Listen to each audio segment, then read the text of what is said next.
You gotta stop vaccine shaming people. If you don't want to get it, you shouldn't have to be ashamed because of that. And if you do want to get it, you shouldn't have to be ashamed for that either. Let people make their own decisions.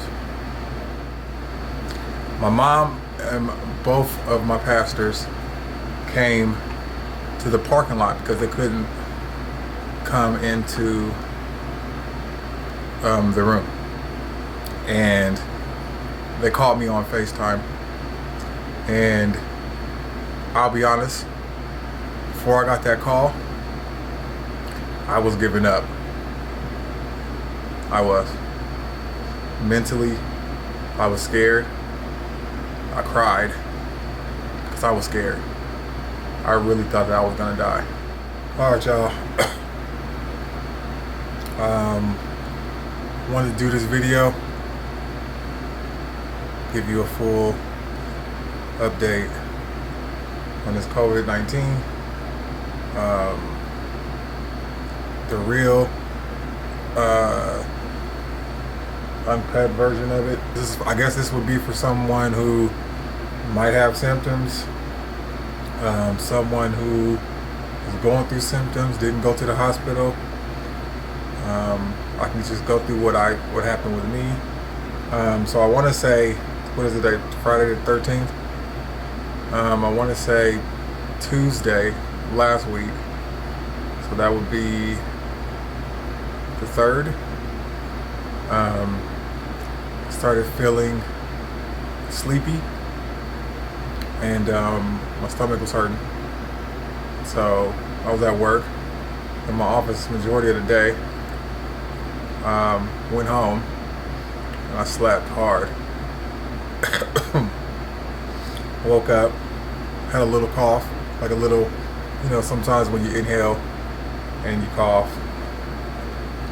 It was that. I didn't think it was COVID, but I went and got a test the next morning, which is Wednesday morning, because the symptoms still were COVID related. And just quarantined. Got my results back Friday, so a week ago today, that I indeed had COVID. Not 100% sure where I got it. Everyone who I was with for my birthday, no one got sick. No one got sick at my job that I know of. I thought that I was gonna be okay. Things were getting a little, I was coughing a little bit, but for the most part, I was able to walk downstairs, grab food, come back up, use the bathroom, take showers, and I was fine. Sunday was fine. Monday I was just sitting around watching movies all day, and then my coughing got real bad. Like it was the worst it had ever been. Like I just couldn't stop coughing. Oh, I guess I should back up a little bit. There was one time where I woke up in the middle of the night, went downstairs to get some water, came back upstairs, and then I was like I was having shortness of breath. But I equated that to me being tired, and then because I couldn't catch my breath very quickly, I started having a panic attack. So I just calmed myself down, breathed, and then I was able to start breathing again. So I knew that I had to make sure that I controlled my panic attacks so that I wouldn't feel like I'm gonna die. Like I just knew mentally, like I needed to control my panic attacks. I couldn't do that. I kept getting these fevers, and these fevers they were pretty high, to the point where I just couldn't see. So I would run in the bathroom, turn the water on, get in it, and then my fever would come down. I would lay in the bed, I would lay in the tub. Fever would come right down about 2-3 minutes. So I got accustomed to doing this anytime my fever got up pretty high. So I did this And then while I was in the tub, I was texting the advice nurse, telling her that I've been coughing a lot, and she was, running down all of my symptoms. And then she decided that I should go to the ER to get some assistance with breathing. So she says, "Is there anybody that can take you to the hospital?" I said, "Yeah, I can call my mom." So as I did that, I reached with my foot, I let the water out the tub, and then next thing you know, as I did that, my vision went blurry, couldn't see, and next thing you know, I pass out. When I'm in the tub, I pass out. I come to, and I grab my phone, tell the advice nurse I just passed out in the tub. So then she's like, okay, she's gonna call 911 for me. So she called 911 for me. At that moment, I did what I could to get out the tub, because I'm figuring, oh God, they're coming. I'm naked. However I am when they show up, they're gonna take me. I just knew that. So I had to throw something on. So I threw some clothes on, still wet, soaking wet, got a towel, went downstairs, couldn't find my wallet. But they finally come, they load me up. Well, they come and they ask me and they say, did I want to go to the hospital, or did I feel like they can just treat me and then I could be okay here? And I told them I think I need to go. So sure enough, they take me to the hospital. Get to the hospital, Kaiser Morris, and the hospital is full. I mean, there's people in all the rooms. There's no room for me. I'm still on the gurney, and they're going around trying to figure out where they're going to take me. So the paramedics, they stayed with me the whole time until I actually had some place to go. So they were just wheeling me around, talking to me. And I was so interested in how every single person who's worked there has had it. I just kept hearing people say, oh yeah, I had it. Or earlier this year, I had it. Like, everybody has had it. And one of the things that really struck me out about the vaccine is I mean, everyone obviously asked me, are you vaccinated? No, that was my answer, because I'm not. And one of the paramedics, he said that it really stood out to him. He said, I don't know if the vaccine is working or not, because we're transporting more people to the hospital who are actually vaccinated than we are transporting who are not. And I feel like, I'm not saying don't get vaccinated. What I'm saying is, a lot of people are pushing the notion that if you get vaccinated, it's not as bad. And that is simply not true. Now, some people it isn't as bad because they are, but there are people who are vaccinated and it's still bad. So understand that it's not just 100% true that it's not going to be that bad. So anyhow, they take me over to another ER, and they do I told them I was, I passed out. So they did an EKG on me, and then that's when I guess they do a test on my heart. I hope that's right. I might be saying this stuff wrong. Somebody correct me if I am. But anyhow, they do that. They give me some water. I'm sitting on the gurney, and now I can't breathe.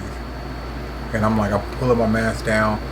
I'm gasping for air, and they're like, so yeah, I know you know it's hard to breathe, but you gotta keep your mask up. So I'm like, okay, I'm sorry. I just can't breathe. And then next thing you know, same thing that happened in my tub happened right there on the gurney. Lose my vision, and I'm telling them, I'm saying, look, I can't see, and my eyes are wide open. I'm like, I can't see. And they were like, okay, all right, just breathe through your nose, out through your mouth. And I'm like, all right. But in my mind, I felt like I'm going to sleep. because I'm done with this. So that's literally what I started doing. Because I remember I kind of fell backwards, and then next thing you know, they were like, "Hold on." They said my heart, my rhythm of my heart changed, and my blood pressure dropped like immediately. So did that. They got me back, and then I was waiting probably like an hour, but they had me stretched out, and they were doing all kind of tests and just making sure I was good, getting my blood and all that. Then they put me in. They finally found me a room, but it wasn't in the hospital. I wasn't admitted to the hospital yet. I was still in the ER. And so they found me a little room in the ER, and they found me another gurney. And they took me in there, put me on the gurney, and I sat on that gurney for 23 hours. That in itself is the worst.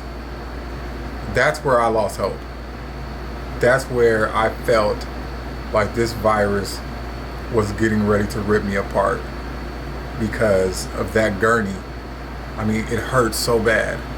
My lower back, my butt, like 23 hours on that gurney was, I wasn't, this has nothing to do, this is nothing against Kaiser.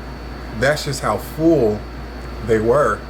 And they were trying to accommodate everybody, and they kept telling me that, oh, look, we're going to try to get you a room. We're going to try to get you a room. We're just waiting. We're just full. They even came to me and asked me if I wanted to go be transferred someplace else if a room was available. I said, yeah, I don't care. But yeah, 23 hours. And then the 23rd hour is when I found out that there was 18 people waiting for beds. Oh, it was crazy. Yeah, that was hard. But eventually I got a room. And then when I got to the room, that was probably the best bed. I was so grateful. I thanked everybody. I was trying to be polite to everybody. I said thank you so much. I know they probably like, oh, this guy is the nicest guy ever. He doesn't complain. I didn't complain about nothing.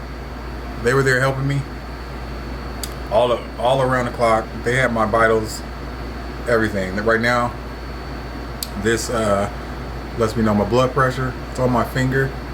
Not my blood pressure, but my oxygen levels in my blood, my heartbeat, and all that stuff. This that was Monday, so I was admitted Tuesday, and then I just got out last night. Yesterday I didn't know I was getting out, but I could tell something was changing because they were taking me for walks, and I was able to complete the walks. So I'm home now. It was a little scary when I got home. Right now I had to wait for them to deliver oxygen to my house. So I have this cord that literally stretches all the way downstairs where my oxygen machine is. And I have a portable oxygen tank in here. I also have a portable backpack. But yeah, coming home was hard. Climbing up those stairs was hard. Stephanie is a lifesaver. She came to my house yesterday morning because when I left, it was a mess. And when I got home, my entire room was done. The sheets gone, brand new, cleaned. My mom came over, helped her. I have fruit, I have food, I've always had a fridge in my closet, like a little portable. It's stacked with food. This is definitely one of those things where you gotta take it serious. I know I will be wearing a mask. I mean, the vaccine, I'll be honest, still on the fence about the vaccine. I'm leaning more towards it though, but I'm not gonna make that decision based off of what anyone else is telling me that they think. When I make that decision, it's gonna be based off of what I've researched myself. So, what I did want to show you is what I do to help. It's a little breathing tool, but this is supposed to cut down on COVID-19 time. So basically all I do, I'm gonna actually do it right now. Oh boy. Let me sit up. I'm gonna do it right now. This is my spit bag. It's probably gonna get gross, but you don't want to re-swallow any of that phlegm. So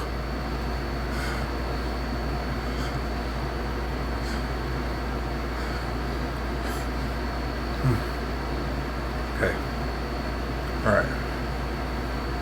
So 10 times, and it takes me a while, but it's okay, because this is gonna help me get over COVID-19. The light just went out. Oh well, but you can probably see it. So once I inhale on this part, and I watch this part go up, and I'm just trying to get it as high as I can eventually, but not to the top right now. So here we go.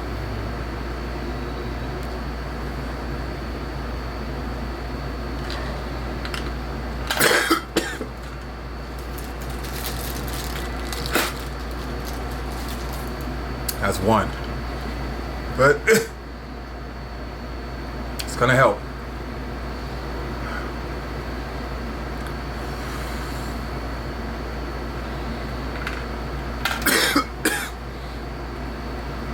Two.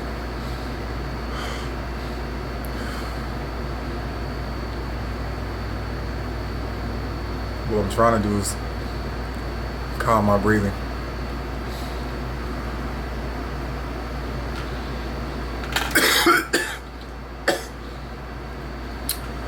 3. So they wanted me to do this every 2 hours, just 10 times. That's what, 3.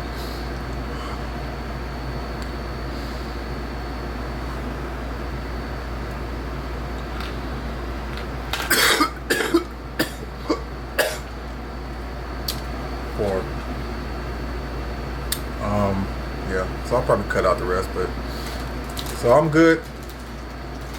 They told me that I'm one of the lucky ones that are in there, because there's people in there in way worse shape than me. And the fact that I was able to get out, I was actually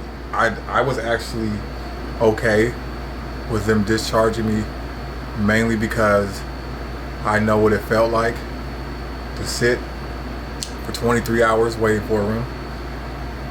So if I was able to leave, I was more than happy to go, just so that someone else could get a room.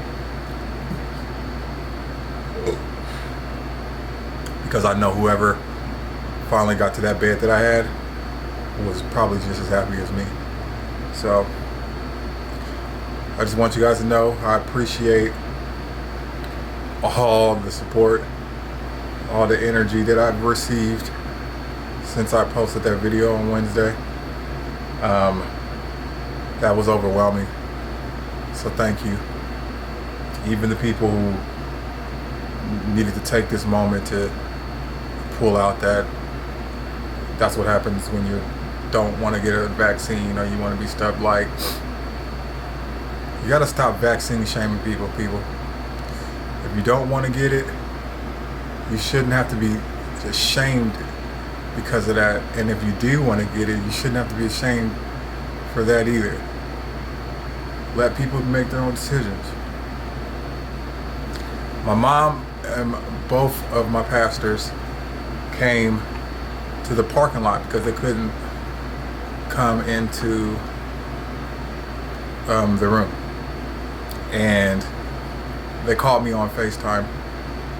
And I'll be honest, before I got that call, I was giving up. I was. Mentally, I was scared. I cried because I was scared. I really thought that I was gonna die. But they came, talked to me, let me tell my story, gave me words of encouragement. And then after that, I had life. I had life inside of me, and I chose to fight. And I knew that's what I was gonna do. So that's what I did, and I fought. And as soon as I chose to fight, that's when everything started changing in there for me, and I started doing better.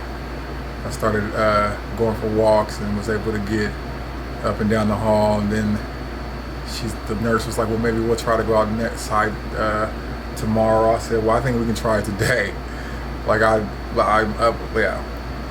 yeah. Once I decided I was fighting, there was no turning back. So a support system is everything. Me putting this online and then passing out, then reading the comments and all the love, the support, I appreciate all of it. It helped so much. You probably don't think that it does. Some of you might just be simply throwing prayer signs up, or you might not even realize how much that really hurt. I mean, it hurts. It really helps, but it helped a lot. So I just want to say thank you for everybody who has reached out to me on all platforms and text messages. So, all right, y'all, I'm done.